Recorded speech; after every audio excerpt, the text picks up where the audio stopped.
Hey guys, what's going on? I've been kind of MIA a little bit this week. Had a big project here. I had to fence in a part of my yard, and if you remembered, we had trees here. We had like 20 pine trees taken out, and it's a big spot in the yard. So I finally got around. Me and my wife fenced it in, and we're not fence people. I don't claim to be a fence guy, but it was a huge undertaking.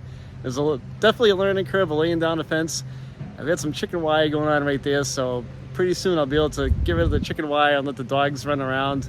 It's going to be a huge part of the yard, and I'll kind of show you what I got going on.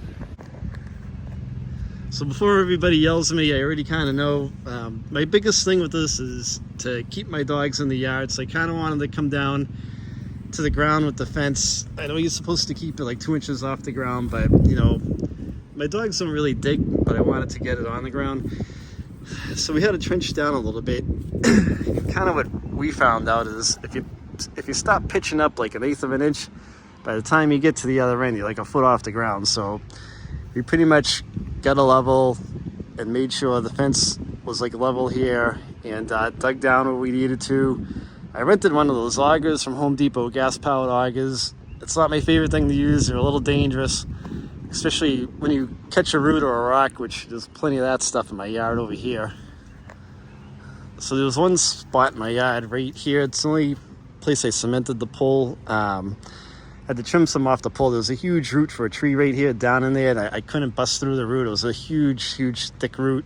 So sometimes you get something in your way and you just can't go around it, so you got to kind of work with it. And that's the tree on the other side of the fence.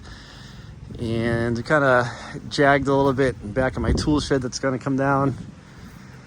Ran them back in here, and they're going to make like a small patch panel with some extra pickets in here. I'll finish this off so the dogs can't get out. Oh hey, and one last thing, if the guy that was in Lowe's that came up to me and said, "Hey, I watch you on YouTube, sees this video," this is what I was doing in Lowe's. We were buying this fence, and this is the project I had going on. It was great to see a fan out there, and we kind of got a kick out of it. So if you kind of try to undertake a project like this, Rob and I rented some landscape equipment. We rented a Harley rake, which kind of flattens the yard out. I've got a video on how we used that, and a skid steer and stuff like that. And Rob's kind of a pro at that. He's great at moving dirt and leveling things. So we have a couple of videos on that stuff. If you're trying to, level your yard, you don't know how to use that type of stuff, or you want to see it in action, I'll put a couple links in the description of this video of those videos so you can check those out. Just kind of wanted to give you guys a heads up and say hi, and we'll be back to doing some model repairs soon and a bunch of other fun stuff and some boat videos as well. If you have any questions, leave a comment. I will reply back to you, and thank God the weather is getting nice. Take it easy, guys.